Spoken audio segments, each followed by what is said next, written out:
Então, tipo de lesão e local e essa lesão é funcional. Então, dependendo da quantidade de lesão que você tiver, né, você tem que saber quais lesões são funcionais. Então, todas essas lesões que eu estou te falando agora, elas são funcionais. Eu consigo fazer muitas coisas. Agora, tem algumas coisinhas que eu não consigo fazer. Então, se a sua lesão é funcional, ela não pode interromper teu treino. Ah, tô lesionado, não vou treinar. Não, né? Sua lesão é funcional, você tem que treinar. Agora, o que você pode fazer? O que você pode treinar? E aí você tem que sentar com o teu professor ou com quem estiver te acompanhando, né? A pessoa que está aí nessa caminhada com você, para poder identificar o que você pode fazer e o que você não pode fazer. Você está conseguindo organizar ali, ver o teu problema. Você tem um problema, fato, né? Porém, esse teu problema, ele só te limita até determinadas situações.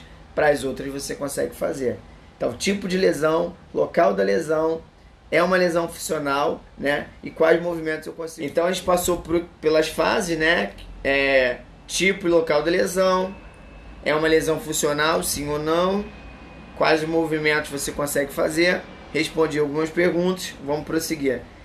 Em que fase você está no planejamento? Aí, essa é acho que é a grande sacada que muita gente peca, né? Em que fase você está no planejamento? Primeira coisa, se você não tem planejamento, complicou, né? Por quê? Porque se você não sabe onde você está, você não sabe o que você tem que fazer para continuar, né? Então, ter um planejamento é muito importante. Nesse caso, quando você lesionou, né? Suponhamos que você esteja, por exemplo, normalmente quando eu monto planejamentos, eu divido em 4 fases, né? Já até falei isso, o método 7, a ideia dele é ter 4 fases, né? E nessas 4 fases, vamos supor que ele se lesione na última fase, né? Onde eu tô ali. Ele tá na última fase. Normalmente nessa fase, eu tô com uma pegada no tempo que o cara vai competir, o tempo final de treino, bastante pegada trabalhando principalmente, né, a questão da potência, da explosão e tudo, e, né, a parte de utilização utilização de circuitos e tal. Então, se ele tá nessa fase, né, se ele se lesionou nessa fase e ele é uma lesão funcional, eu vejo assim, o que ele pode fazer? Eu posso...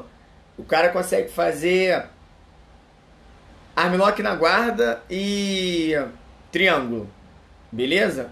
Armlock na guarda, triângulo e osotogari. É o que o cara consegue fazer. Então eu pego esses 3 movimentos dele, crio um circuito, tá? E tento dar a maior intensidade possível. Anota isso aí, ó. Anota isso aí que isso vai salvar a tua vida, tá? Então, eu pego esses três movimentos e monto o circuito e tento dar a maior intensidade possível dentro desse circuito para que ele continue utilizando o mesmo sistema energético da fase que eu estou treinando.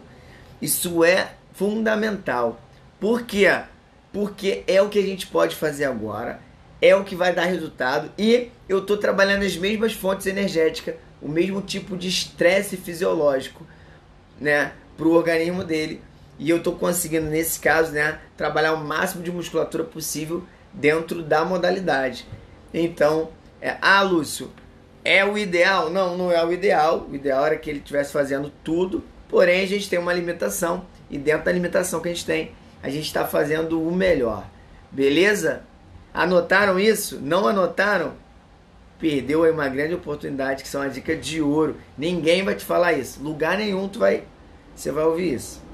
Vai por mim. Beleza? Então, saber a fase que eu tô, boa noite. Saber a fase que eu tô me permite me manter nela, né? Me permite me manter nela.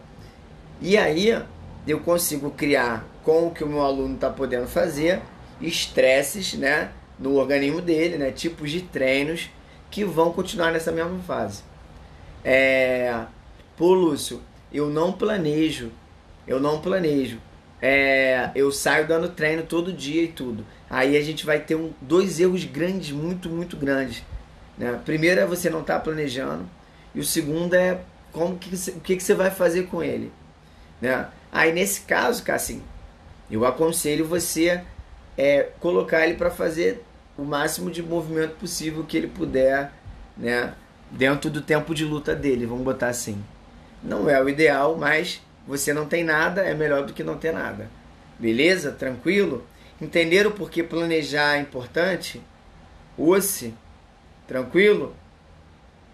Pergunta sobre isso? Tem alguma pergunta sobre isso? E aí vem. Tem como eu continuar na mesma fase? O exemplo que eu dei é continuar na mesma fase. Não tem como eu continuar na mesma fase. Pô, o tipo de lesão, os movimentos que ele está fazendo, eu não consigo continuar na mesma fase. Tá? Aí eu volto. Eu posso para a fase anterior, né? O que eu estava trabalhando na fase anterior? Eu estava trabalhando, botar aqui, força. Eu posso voltar a treinar força? Isometria, trabalhar a fase excêntrica, dentro da luta mesmo, tá, galera? E na musculação também, caso você trabalhe com isso. Tem como? Não tem como eu trabalhar na fase anterior. Então tem como eu trabalhar lá na primeira fase? Tem como eu trabalhar na segunda? Tem como eu trabalhar... Tô na quarta fase. Dá pra trabalhar na quarta? Não. Dá pra trabalhar na terceira? Não. Dá pra trabalhar na segunda? Dá. Show de bola. Não dá pra trabalhar na segunda? Dá pra trabalhar na primeira fase? Entenderam o que eu estou fazendo? Eu estou voltando com o meu aluno para a gente continuar os trabalhos dentro das possibilidades que eu montei no treinamento. E aí, olha só, se eu voltei lá para a primeira fase, quando eu for, né, quando ele tiver zerado e puder subir, eu vou ter que subir essas fases de novo até chegar na quarta. Mas nesse caso, como ele já passou por elas, como a gente já estava avançado, eu vou passar menos tempo por elas. É mais uma readaptação e ele vai subir rapidinho, vai chegar na minha última fase. Conseguiu entender isso ou ficou demais? Tá tranquilo até aqui? Isso também, galera, essa dica que eu dei agora é uma sacadaça. Tipo assim, anota isso, de boa mesmo.